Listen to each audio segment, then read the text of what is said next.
नमस्कार भक्त हो. भक्तांच्या वाटेवर या आपल्या आध्यात्मिक आणि प्रेरणादायी मालिकेत तुमचे मनपूर्वक स्वागत आहे. माऊली हो, आजची कथा आहे एका अशा गरीब भक्ताची ज्याच्याकडे धन नव्हते, संपत्ती नव्हती, मोठे घर नव्हते, पण त्याच्याकडे होती अढळ श्रद्धा. लोक त्याची थट्टा करायचे, त्याच्या भक्तीची खिल्ली उडवायचे. पण एक दिवस असा आला जेव्हा देवाने स्वतः त्याच्या भक्तीची परीक्षा घेतली आणि मग घडला असा चमत्कार ज्याने संपूर्ण गावाचे आयुष्य बदलून टाकले. चला तर मग भक्तांच्या वाटेवर पुढे जाऊया. कोकणातील एका छोट्याशा गावात गोविंदा नावाचा गरीब शेतकरी राहत होता. त्याची झोपडी गावाच्या टोकाला होती. घरात पत्नी आणि एक लहान मुलगी. दिवसभर मेहनत करूनही 2 वेळचे जेवण मिळणे कठीण होते. पण गोविंदाची एक सवय होती. दररोज पहाटे उठून तो गावातील विठ्ठल मंदिरात जायचा. मंदिरात जाऊन नामस्मरण करायचा, एक छोटा फुलांचा हार अर्पण करायचा आणि म्हणायचा, विठ्ठला, माझ्याकडे तुला देण्यासाठी काही नाही, फक्त माझे प्रेम आणि श्रद्धा आहे. मंदिरातील श्रीमंत लोक मोठमोठे दान द्यायचे, सोन्याचे हार अर्पण करायचे. त्यांना गोविंदाची भक्ती हास्यास्पद वाटायची. एकदा गावातील सावकाराने त्याला विचारले, तुझी गरिबी संपली का, इतकी वर्षे देवाची पूजा करून? गोविंदा हसला. त्याने, देवाने मला समाधान दिले आहे, तेच सर्वात मोठे धन आहे. सावकार मोठ्याने हसू लागला. एके रात्री गावावर भयंकर वादळ आले. पाऊस, वीज आणि वारा यामुळे सर्वत्र नुकसान झाले. गोविंदाची छोटीशी शेतीही वाहून गेली. सकाळी तो मंदिरात गेला. डोळ्यात अश्रू होते.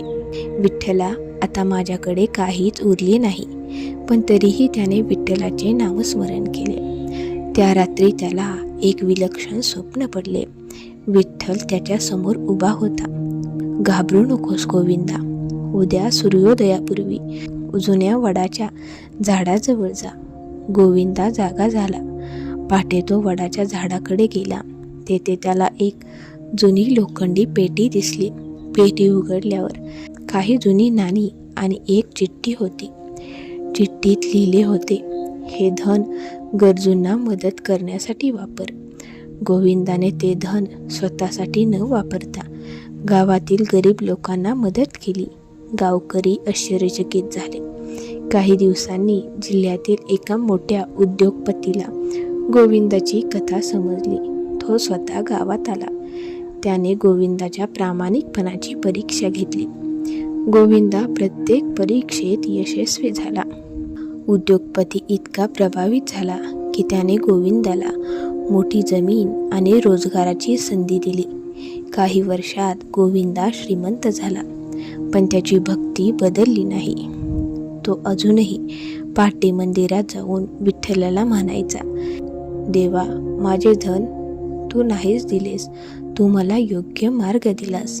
एक दिवस मंदिरातील पुजारी म्हणाले, गोविंदा, तुझ्यावर देवाची विशेष कृपा का झाली माहीत आहे? गोविंदा हसला. पुजारी म्हणाले, कारण तू देवाकडे संपत्ती मागितली नाहीस, तू श्रद्धा मागितलीस. त्या दिवसानंतर संपूर्ण गावात मंदिराचा आदर वाढला. लोकांना समजले, देव भक्तांची परीक्षा घेतो, पण त्याला कधीच विसरत नाही. माऊली हो, देवाला तुमचे पैसे, दागिने किंवा मोठे दान नको असते. देवाला हवे असते निर्मळ मन, सच्ची श्रद्धा आणि निस्वार्थ प्रेम. गरिबी ही देवापासून दूर जाण्याचे कारण नाही, तर देवाजवळ जाण्याची संधी आहे. माऊली हो, भक्तांच्या वाटेवर या मालिकेतील गरीब भक्तावर झालेली कृपा ही कथा तुम्हाला कशी वाटली ती आम्हाला कमेंट करून नक्की सांगा. जर कथा आवडली असेल तर व्हिडिओला लाईक करा आणि आपल्या मित्रांसोबत शेअर करा. आणि अशाच प्रेरणादायी आध्यात्मिक कथा ऐकण्यासाठी चॅनेलला सबस्क्राईब करा. पुन्हा भेटूया भक्तांच्या वाटेवर या सिरीजमधील पुढील भागात. तोपर्यंत पांडुरंग हरी विठ्ठल.